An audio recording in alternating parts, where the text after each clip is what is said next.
রেলের চাকা বন্ধের প্রথম দিন সারা দেশে কোনো ট্রেন চলেনি, ফলে ভোগান্তিতে পড়েছেন রেলের যাত্রীরা।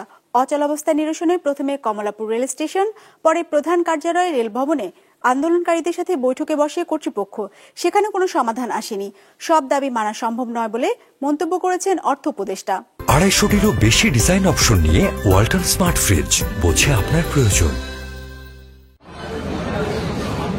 ভোর থেকেই রাজশাহী স্টেশনে ট্রেনের জন্য অপেক্ষা করছিলেন যাত্রীরা। দীর্ঘ সময় পেরিয়ে গেলেও ট্রেন না পেয়ে বিক্ষুব্ধ যাত্রীরা স্টেশনে ভাঙচুর চালায়।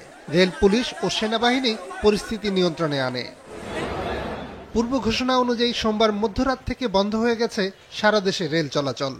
এসে দেখি ট্রেন ফাঁকা, মানে ট্রেন নাকি যাবে না, আন্দোলন চলতেছে কিসে আমি তো আর জানি না যে এরকম আন্দোলন। আমি আসছি হচ্ছে মোহাম্মদপুর থেকে। 3 ঘন্টা যাবত আসছি এখানে, আর 1 ঘন্টা দেখবো, দেখে তারপরে বাসে চলে যাব। এখন তো অনেক বিড়ম্বনায় পড়লাম, বুঝতে পারিনি যে এরকম একটা ঘটনা ঘটবে।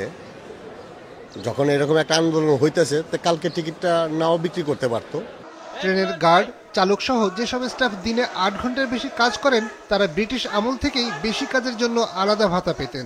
2022 সালে সেসব সুবিধার কিছু কিছু বাতিল হয়, যা ফিরে পেতে চাইছেন কর্মীরা। ছিল আলোচনার টেবিলে ছিলাম আমরা, সেই টেবিল থেকে আজকে বাধ্য হয়ে শ্রমিকরা ঐক্যজোট ভাবে আজকে এই অবস্থানে আসছে।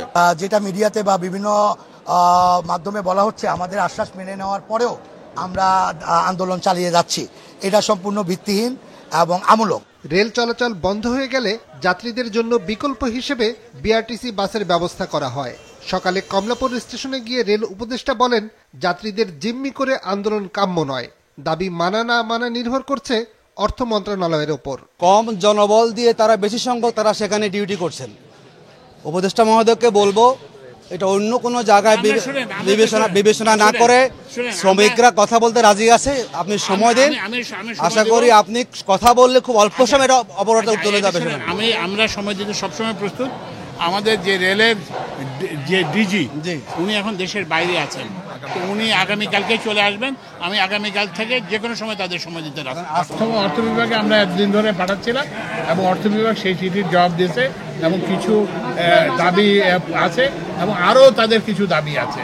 বেলা 11:30টায় কমলাপুরে আন্দোলনকারীদের সাথে বৈঠকে বসেন রেলপথ মন্ত্রণালয়ের সচিব ও কর্মকর্তারা। তবে আসেনি কোনো সমাধান। রেল, অর্থ মন্ত্রণালয় এবং যারা আজকে ধর্মঘট ডেকেছে, এই 3 জন, মানে এই 3টা পার্টি যদি একসাথে বা 3 পক্ষ যদি একসাথে বসে, তাহলে একেবারে আমি মনে করি যে 1 ঘন্টার ভিতরে সমাধান হওয়া সম্ভব। শেষে আন্দোলনকারীদের একটি প্রতিনিধি দল রেল ভবনে যায় ঊর্ধ্বতন কর্মকর্তাদের সাথে আলোচনা করতে। পরে শ্রমিক নেতা শিমুল বিশ্বাস জানান, অচলাবস্থা নিরসনে কাজ চলছে। শ্রমিকদের দাবি দেওয়াগুলো পূরণ করার জন্য আমরা গ্রাউন্ড ওয়ার্ক করতেছি। একটা পর্যায়ে আসলাম, শ্রমিকদের সাথে কথা বলে রাতের মধ্যে আমরা সলিউশন টানবো। তবে এর আগে দুপুরে সচিবালয়ে এক অনুষ্ঠানে অর্থ উপদেষ্টা জানান, আন্দোলনকারীদের অধিকাংশ দাবি মানা হলেও সব দাবি মানা সম্ভব না।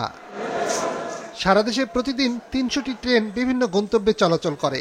31শে জানুয়ারি বিশ্ব ইজতেমা শুরু হচ্ছে। তার আগে এই সমস্যার সমাধান না হলে বিপর্যয়কর পরিস্থিতি সৃষ্টির আশঙ্কা রয়েছে।